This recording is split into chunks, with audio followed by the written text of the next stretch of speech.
¿Qué tal amigos? Bienvenidos a este espacio que hemos llamado Especiales Valor Total.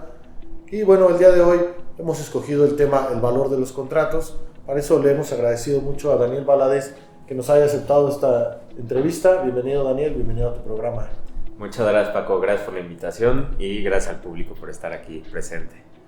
Bueno, pues te hemos invitado para hablar de algo que aparentemente todos vemos en nuestra vida diaria, pero que hay cosas que pudieran hacerse y que la gente no hace, ¿no? Y me refiero a los contratos, en algo tan sencillo como un contrato de prestación de servicios. ¿Cuántas personas conoces que cuando les contratan te saquen su contrato de prestación de servicios? Yo, muy pocos en la vida, ¿no? Desde un aluminero, el que sea, hasta un abogado. Entonces, queremos preguntarte un poco acerca de los generales de los contratos, que nos des tips y bueno, vamos por partes. Si tuviéramos que definir un contrato, ¿qué debería entender la gente? ¿Qué es un contrato? Bueno, un contrato, como todo el mundo lo conoce, es un acuerdo bilateral, un acuerdo de voluntades en el cual dos o más partes se fijan un objeto y dan su consentimiento para obligarse a ciertos derechos y ciertas obligaciones. También algo que me gustaría precisar, un contrato en realidad se puede aplicar casi a cualquier cosa, ¿no? Puede ser mercantil, laboral, etcétera. O sea, este instrumento jurídico, vamos a decirlo, como lo dices, bilateral, se puede aplicar básicamente a cualquier cosa.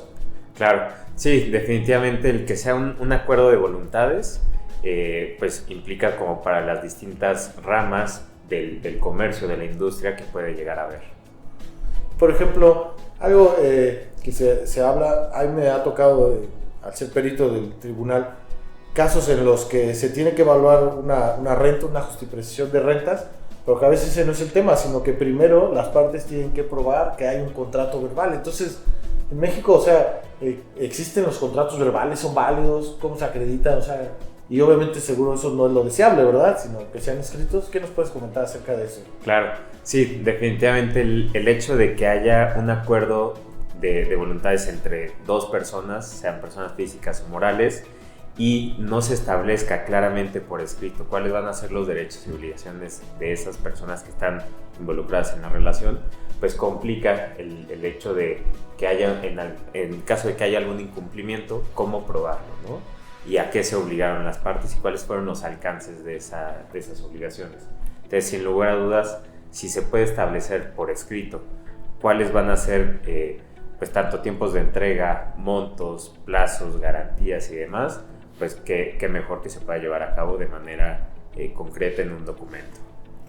O sea que nosotros en nuestra vida diaria pudiera ser que tenemos acuerdos verbales con ciertos proveedores o clientes y que mientras todo salga bien no hay problema, ¿verdad? Claro. El tema es cuando vienen algunas controversias o cosas que no quedaron claras. Entonces, ¿cuáles serían las ventajas de tener un contrato por escrito, ¿no? Sí, sin lugar a dudas, la gente lo nota, ¿no? Un contrato te va a servir en el momento en el que haya alguna diferencia entre las partes o pueda haber o evitarse algún malentendido.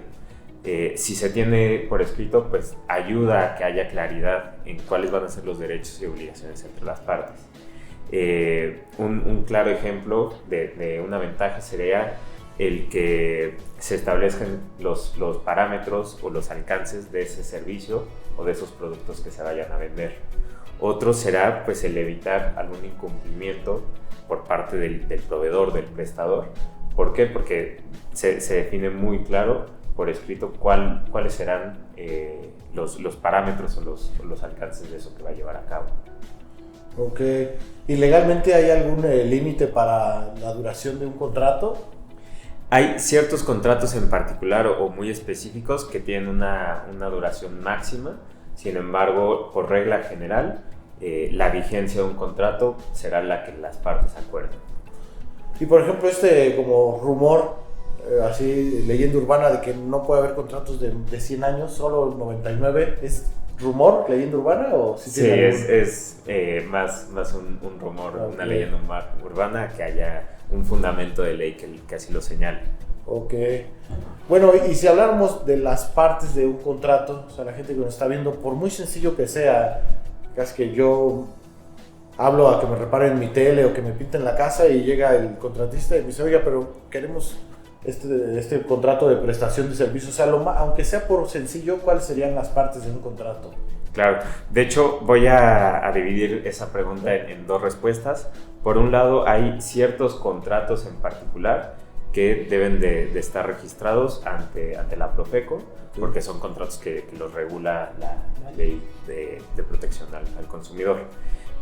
Por ejemplo, el tema de reparaciones, ¿no?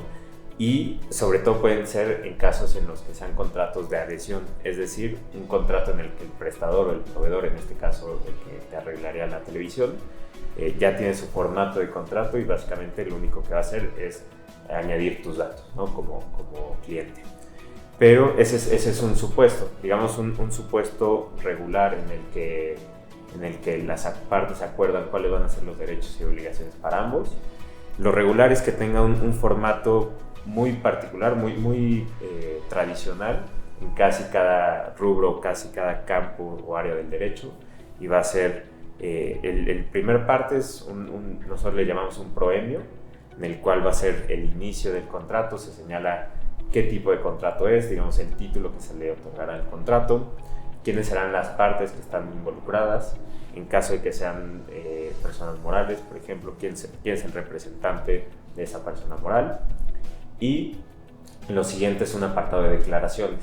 En este apartado de declaraciones, lo regular es que se den los datos generales de las partes, es decir, si es una persona moral, cuáles son los datos de la escritura pública con la que está acudiendo el representante legal, cuál es su domicilio, cuál es su RFC, están declarando que se conocen ambas partes, que están de acuerdo en contratarse a ambas partes, y el siguiente punto pues serán las cláusulas, ¿no? Y ya estas cláusulas nosotros le llamamos la carne del contrato, lo realmente importante, el cuerpo del contrato, porque aquí se van a señalar todos y cada uno de los derechos y obligaciones que tengan las partes. Y bueno, y al final terminamos con un apartado de firmas, o puede llegar a haber pues, distintos anexos al contrato. Esa es, digamos, la estructura común o tradicional que tendría un contrato. Ok.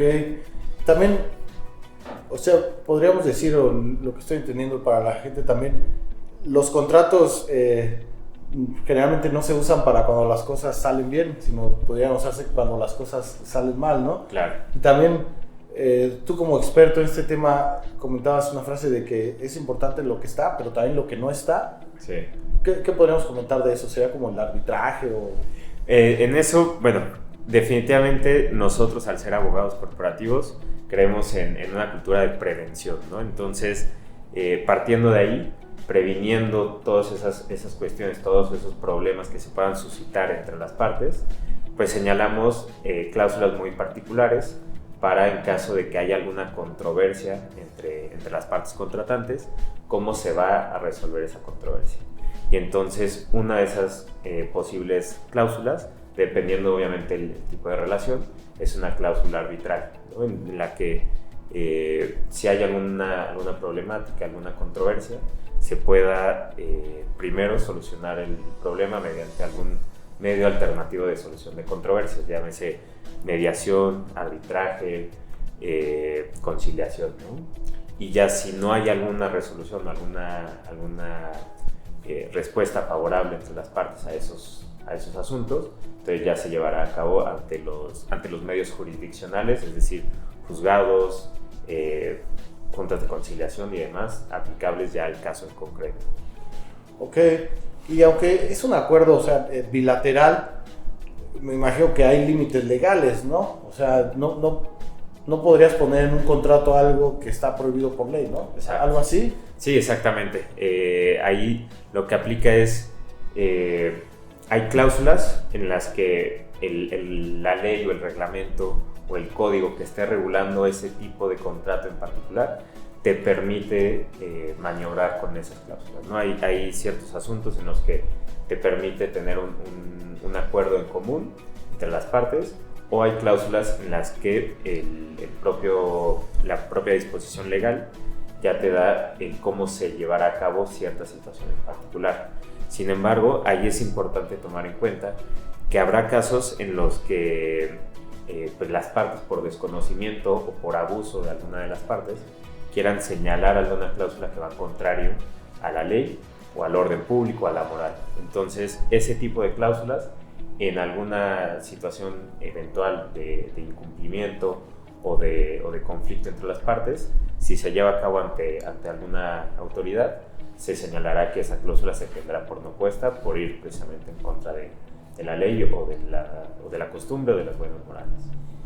Ok, por ejemplo, en temas laborales, podría ser, supongamos que alguien le pusiera a un empleado en el contrato que no se pagarán horas extras, pero la Ley Federal del Trabajo dice que obviamente existen las horas extras, entonces ese sería un ejemplo, ¿verdad? Sí, ese sería un claro ejemplo de cláusulas que por más que se señalen por escrito en el contrato, en algún caso en el que pues alguna de las partes se muestre inconforme y se lleva a cabo ante una autoridad jurisdiccional, lo tendrá por no puesta esa cláusula, por ir contrario a la ley que lo regula. Ok, sí, entonces máximo si fuera contra la Constitución, ¿no? Mismo que un contrato esté por arriba de la Constitución. Sí, sin lugar a dudas hay una jerarquía y pues ningún contrato, ningún acuerdo podrá ir por encima de lo que dicte las disposiciones legales que le apliquen.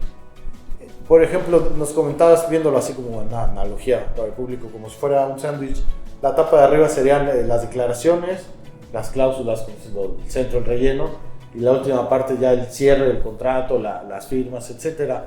Y sobre las partes, yo te he escuchado hablar sobre partes renunciables y no renunciables de un contrato. De eso, ¿cómo qué podríamos comentar al respecto? Ahí va a depender de cada tipo de contrato. Hay contratos en los que se regulan en algún código, en alguna ley en particular, y hay otros que nosotros les llamamos contratos atípicos o innominados, que entonces se regulan de acuerdo a lo que más se asemeja a ese tipo de contrato. Y entonces habrá que analizar qué tipo de contrato es para conocer qué situaciones o qué derechos de las partes o qué obligaciones se pueden renunciar y cuáles no se pueden renunciar. El caso típico sería el ejemplo que pusiste de los trabajadores. Por más que un trabajador, por ejemplo, renunciara a obtener su salario, ¿no? o a obtener una remuneración por horas extras o por trabajar en días no laborables, de acuerdo a la Ley Federal del Trabajo, pues son derechos de un trabajador y son obligaciones para un patrón que por más que se señalen en un contrato se tendrán por no puestas. Ok, Daniel. Bueno, ahora nos gustaría que nos platicaras un poco acerca de tus servicios. Decías, bueno, tú como abogado corporativo manejas la cultura de la prevención, ¿no? De la anticipación. Pero, por ejemplo, a una empresa, si alguien nos está viendo, o sea, ¿tú qué tipo de contratos le puedes ofrecer o producir así?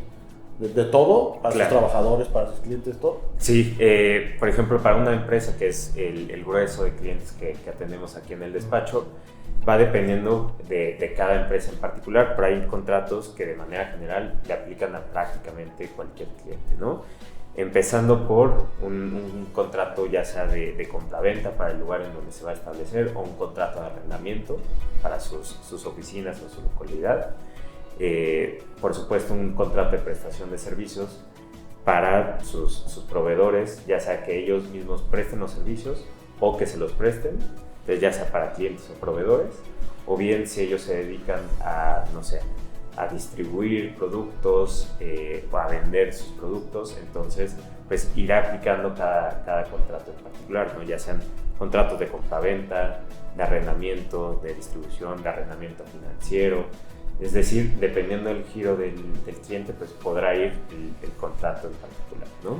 Pero otro tipo de contrato que son de manera general para pues, prácticamente cualquier cliente, pues son los contratos los contratos laborales y contratos de confidencialidad, ¿no? Que es muy importante, volviendo al mismo punto de la cultura de prevención, pues esta parte de prevenir que se divulgue o que se filtre información que es regularmente muy importante para la empresa. Ok. Y bueno, otro tema, por ejemplo, ahorita nos decías de la compraventa de un inmueble. Obviamente ya la compraventa en la notaría con la escritura, eso va a ser otro tema, pero yo me he fijado, pues como lo sabes, soy evaluador, que hay veces que el agente inmobiliario, aunque esté así certificado, te dice, no, pues mira, el comprador es mi súper conocido y el vendedor también es mi súper conocido, no hay necesidad ni de firmar contrato, ¿no? Claro. Porque todos son de confianza. Y decíamos, sí, si las cosas salen bien, sí, no hay nada de qué preocuparte, pero Yo, por ejemplo, pienso en un caso. La ley de antilavado de dinero te permite algo así como 700,000 pesos en efectivo. Sí. Entonces yo le digo a alguien, oye, te voy a comprar tu casa y te voy a dar 1,000,000 vía depósito y 700,000 en efectivo para cumplir así con la ley. Y tú imagínate, y si no tengo un contrato de compraventa y le doy solo la parte en efectivo y desaparece o simplemente me lo desconoce, claro, no tendría yo manera de probarlo, porque le diría a la fue gente, efectivo. tú me dijiste que era de confianza. Exacto. No, pues salió de que no era de tanta confianza, ¿no? Y ahora Sí. cóbrale, sería casi imposible, ¿no? Exacto.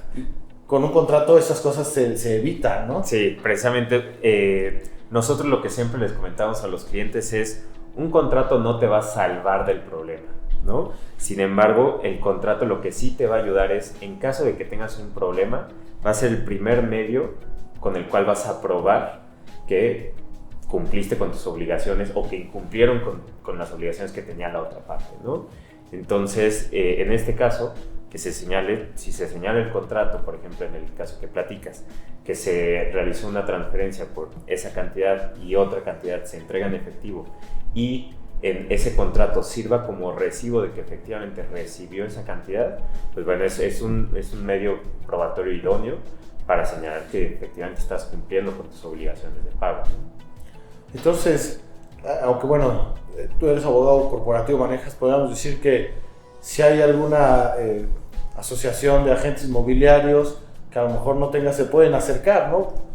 Incluso decirlo, un traje a la medida. Sí, sin lugar a dudas, lo que hacemos es, ya sea para los agentes inmobiliarios, como comentas, o para cualquier cliente que requiera un contrato, que tenga una relación con sus clientes o con sus proveedores en el que no haya un contrato, nosotros nos especializamos en que el contrato que le hagamos sea un verdadero traje hecho a la medida. ¿Por qué? Porque nosotros procuramos primero entender cuál es la relación que se tiene entre ese cliente y ese proveedor y bajarlo a la parte legal y dejar muy en claro cuáles van a ser los derechos y obligaciones que le apliquen a ambas partes. Ok, y por ejemplo, pasando al tema como de tips o sugerencias, recuerdo una vez también que te escuché una frase que decías como, si no piensas hacer nada malo o si no tienes nada que ocultar, ¿por qué te molesta ponerlo por escrito, no? Claro. Entonces, como en tips y sugerencias, ¿qué podríamos decir para la gente, tips, sugerencias sobre los contratos? Bueno, el primer tip y más importante es siempre hay que tener un contrato. Como bien platicaste, esos casos de confianza se dan mucho y lamentablemente pues no siempre ocurre de la mejor manera en el desarrollo de esa relación, ¿no? Entonces, por más que haya confianza entre las partes, dejar muy claro para ambas partes cuáles van a ser los derechos y obligaciones y en caso de que haya alguna controversia, pues bueno, nos remitiremos a lo que está escrito en el contrato. ¿Por qué? Porque muchas veces sucede que se platican ciertos acuerdos entre dos personas y no se señala en el contrato. Entonces, ¿cómo vamos a probar que llegaron a ciertos acuerdos previamente al contrato si en el contrato no se establece por escrito, ¿no? Entonces, primer tip, definitivamente tener siempre un contrato que ampare esa relación con la que estás teniendo.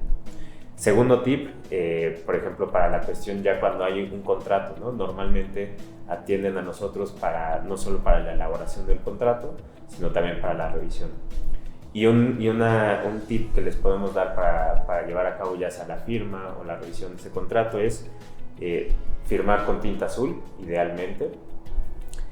Por otro lado, firmar en todas y cada una de las páginas.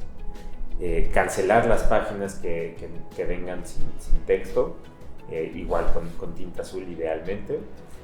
Y un tip que luego se acostumbra al momento ya de llevar a cabo la firma es, puedes contrastar la última versión que se tuvo para revisión del contrato con el que ya se tiene impreso y contrastarlo contra luz y ver si hay algún desfase o alguna situación que se haya eliminado o modificado, y entonces pues puedes detectar. No es la situación más ortodoxa, pero en un momento en el que no tienes algún medio electrónico en el cual consultarlo, pues puede llegarte a servir. Pues ese es como un tip así de oficio, ¿no? Exactamente. De toda la vida. Y por ejemplo, eso sería como alguien que renueva el contrato anual de su casa, ¿no? Sí. Que tu casero te dice, oye, no, pues mira, ya lo imprimí, nos vemos para firmarlo otro año y todo.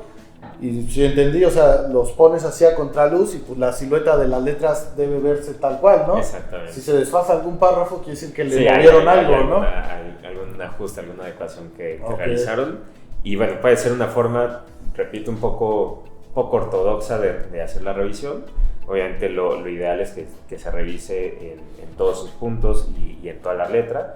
Y el tip más importante para cuando llevas a cabo una revisión del contrato es leerlo. Mucha gente firma contratos sin leerlos y sin leerlos de pies a cabeza.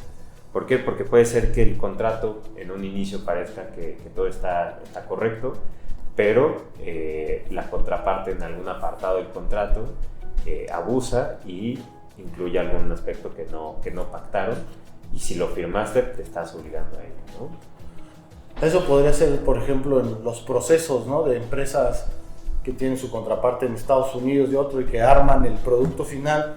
Decíamos, ¿no? Mientras todo salga bien, salen las piezas, llega, se procesan, etcétera, pero el día que no sale mal, que pues, en la industria por 1 o 2 milímetros puede ser que ya no embone, ya no sirva, y obviamente son tirajes de miles de piezas y es mucho dinero, y si ellos te pusieron casi que cuando salga mal tú asumirás la culpa, o supongamos que te digan, tú tienes, si varía el grosor de la parte que entra en la taparrosca, tú tienes que ajustar la taparrosca. Exacto. Y si tienes que volver, o la tuerca, si tienes que volver a limar contorno o algo, pues todo ese sobrecosto te lo están aventando a ti, ¿no? De que si por algo no embona bien, tú eres el encargado de hacer los trabajos para que quede bien, ¿no? Exacto. Okay. Sí, ese tipo de casos se presentan pues frecuentemente, lamentablemente. Y se dan porque entonces las partes no leyeron todo el contrato y pues no saben a qué se están obligando. Sí, que si 5 años salió bien, exacto, aunque sea ese contrato firmado nunca hubo problema, ¿no? Pero sí, claro, al año 6 que hubo algo y que va a costar $1 millón, oye, nos repartimos, ¿no? Sí, no, aquí está muy claro por escrito, ¿no? O el caso, ¿no? Por ejemplo, que en una situación en la que salga el producto de manera defectuosa, a lo mejor se señala en el contrato que tiene cierto plazo para llevar a cabo una reclamación, cierto plazo de garantía, y se platicó en su momento cuando estaban negociando el contrato, se platicó otro momento, otro plazo. Y la contraparte, por no leerlo, confía en que se llevó a cabo la negociación y la elaboración del contrato de acuerdo a lo que pactaron previamente, y llega el momento en el que pues ya tienen que hacer alguna reclamación de ese producto, y por no haberlo leído en su momento pues se dan cuenta que no están en los términos que se pactaron inicialmente. Okay. Sí, o sea, incluso que la otra parte, la que es responsable, te juegue alguna estrategia para que se consuma el plazo, ¿no? De ese tiempo para reclamar. Sí, son de ese tipo de cuestiones que lamentablemente en materia comercial se pueden llegar a ocurrir, pero bueno, no estamos exentos a ello, y por eso mejor dejarlo muy claro por escrito en un contrato. Oye, bueno, y regresando rápido a los tips que nos diste, el de firmar con tinta azul, ¿es para que se vea que no es copia? O sea, que el azul va aparte de las letras negras. Sí, normalmente para una cuestión ya de revisar si efectivamente esa firma es autógrafa o más bien es una impresión y demás, pues sirve mucho en una cuestión de peritaje, revisar si efectivamente esa firma es autógrafa en el papel o no lo es. Ah, sí, porque los documentos escaneados, si los imprimes, o sea, con tinta azul, sí se ve que es impresión, ¿no? De la firma. En cambio, cuando está es mucho más fácil. Y el otro que nos dijiste, firmar todas las hojas, ese tip sería para que no le añadan, ¿verdad? Sí, exactamente, porque puede llegarse a dar el caso en el que, no sé, un contrato de 8 o 10 páginas y no se firma alguna, y en esa hoja venían cláusulas importantes, ¿no? Y entonces empieza a haber complicaciones entre la relación comercial y no se firmó, entonces alguna de las partes podría sacar provecho, podría abusar de mala fe, pero en lo que se prueba si es o no es de mala fe, incluyen una página que no está firmada, pero que forma parte del contrato, ¿no? Entonces, pues mejor asegurarse y que todas las páginas vengan firmadas. Y la otra, cancelar los espacios en blanco, es como a veces lo que hacen en las notarías o en la escritura, ¿verdad? Que le ponen una raya sin texto. Exactamente. Para que no le vayan a poner ahí algún anexo también. Sí, no le vayan a añadir alguna cuestión que pueda ser contraproducente para la relación. Ok, Daniel. Bueno, esto es solo una pequeña introducción. Derivado de esto, supongo que vendrán en temas de juicios y apelaciones probar si es real, como dices, con firmas, etcétera, Claro. ¿no? Que ya esos son muchos temas, ¿no? Sí, Que, sin lugar a dudas. bueno, pues, salvo que deseas agregar algo más, Daniel. Creo que no, fue una plática muy enriquecedora, muy productiva y bueno, al contrario, te agradezco el espacio de tenernos por acá. No, muchas gracias a ti por recibirnos. Bueno, pues solo me restaría pedirte si le puedes dar a la gente tus medios de contacto, redes sociales, correo, teléfono. Tú estás aquí en la ciudad de Querétaro, pero sin problema puedes atender clientes del Bajío, ¿no? Sí, sin lugar a dudas, atendemos clientes de hecho de toda la República. Atendemos clientes desde el norte, sureste, del centro de México, el Bajío. Entonces sí, la ventaja es que todo lo podemos hacer de manera remota y bueno, eso es una gran ventaja ahorita en pleno siglo XXI. Respondiendo a tu pregunta de las redes, nuestras redes sociales están como Valadez Legal, tanto en Instagram, en Facebook nos pueden encontrar y nuestro teléfono de contacto es 4421 67 06 23. Ahí nos podrán contactar y será un placer apoyarle a todo aquel que esté interesado. La página es me imagino, algo parecido, ¿no? Sí. Valadez Legal. Exactamente, la página es www.valadezlegal.mx. Ok, ¿algún correo? Sí, con mucho gusto, es el correo de atención a clientes, soluciones@valadezlegal.mx. Bueno, pues nuevamente muchas gracias, Daniel, por habernos otorgado esta entrevista y bueno, permitirnos conocer un poco más de este complejo y amplio mundo de los contratos. Al contrario, muchas gracias a ti por la oportunidad, el espacio, Paco, y será un placer pues estar presente por acá en alguna otra ocasión. Claro que sí. Bueno, amigos, y a ustedes, pues muchas gracias por habernos acompañado una vez más. Hasta la próxima. Muchas gracias.